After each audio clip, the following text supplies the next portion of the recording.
अस्सलाम वालेकुम दोस्तों, कैसे हैं आप सब। मैं हूं शेफ़ अफ़ज़ल, आप देख रहे हैं शेफ़ अफ़ज़ल यूट्यूब चैनल। दोस्तों आज मैं आपके लिए इतने शानदार कहवे की रेसिपी लेके आया हूं। अगर जो आपके घर में किसी को भी ज़ुकाम हो, खांसी हो, सीने में दर्द हो तो इसी रेसिपी से कहवा बना के पिएँ। इंशाअल्लाह एक ही रात में आपको बहुत बेहतर महसूस होगा। तो बहुत ही शानदार रेसिपी है, तो जल्दी से देख लेते हैं दोस्तों। ये शानदार सा कहवा बनाने के लिए हमें किन किन चीज़ों की ज़रूरत है। बिस्मिल्लाहिर्रहमानिर्रहीम। तो 2 कप दोस्तों हम कहवा तैयार करेंगे, जिसके लिए मैंने 2.5 कप से थोड़ा सा ज़्यादा मैं पानी ले रहा हूँ। तो 2.5 कप से थोड़ा सा ज़्यादा पानी लिया है। सबसे पहले इसके अंदर अदरक शामिल करेंगे, ये बहुत ही फ़ायदेमंद है। लहसुन शामिल करेंगे, ये भी बहुत फ़ायदेमंद है। और साथ ही 3 से 4 अदद सब्ज़ इलायची ये शामिल करेंगे। हल्दी शामिल करेंगे, ये दर्दों के लिए बहुत फ़ायदेमंद होती है हल्दी। थोड़ी सी सौंफ इसके अंदर जाएगी और 2 छोटे चम्मच इसके अंदर पत्ती के शामिल करेंगे। आप किसी भी ब्रांड के ले सकते हैं।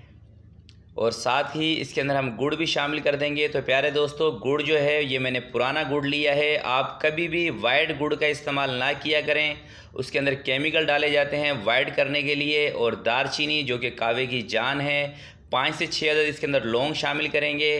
तो गुड़ का मैं आपको बता रहा था, कभी भी वाइट गुड़ का इस्तेमाल ना किया करें, कोशिश किया करें थोड़ा सा मेला गुड़ लें, पुराना गुड़ लें।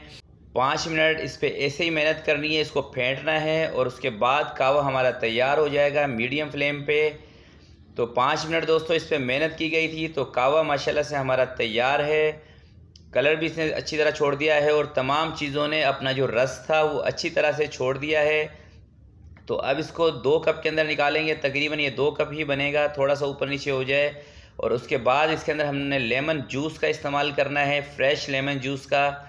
उससे इसका कलर भी थोड़ा सा कट जाएगा, थोड़ा सा कलर भी साफ़ हो जाएगा। तो 1 कप के अंदर, बड़ा कप है तो मैं 1 पीस लेमन जूस का इसमें शामिल कर रहा हूँ। आप अपने टेस्ट के मुताबिक इसमें लेमन जूस कम या ज़्यादा कर सकते हैं। तो दोनों कप के अंदर 1-1 पीस यानी 1-1 लेमन का टुकड़ा हम इसके अंदर निचोड़ देंगे। तो दूसरे कप में भी निचोड़ देते हैं और फिर इसको मिक्सिंग करेंगे। तो लेमन मैंने इसमें दोनों में 1-1 टुकड़ा ऐड कर दिया है। और आप इसका कलर देख लें, माशाल्लाह से जैसे ही लेमन इसमें डाला कलर भी साफ़ हो गया और बहुत ज़बरदस्त बना है। रात को खाना खाने के बाद आप इस तरह से कहवा बना के पिएँ तो इंशाल्लाह एक ही रात में आपको बहुत बेहतर महसूस होगा। सर्दियों के मौसम में ज़ुकाम की, खांसी की, इस तरह की प्रॉब्लम आ जाती हैं और यही कहवा दोस्तों आप अपने बच्चों को भी दे सकते। और ख़ास हमारे घरों में जो बुज़ुर्ग होते हैं उनके लिए तो बहुत ही फ़ायदेमंद है। तो प्यारे दोस्तों, ये रेसिपी आपको अच्छी लगी हो तो प्लीज़ इसको ज़रूर लाइक कीजिएगा, एक प्यारा सा कमेंट्स कीजिएगा। अपना बहुत बहुत ख्याल रखिएगा, अपने वालिदैन का ख्याल रखिएगा। अल्लाह हाफ़िज़।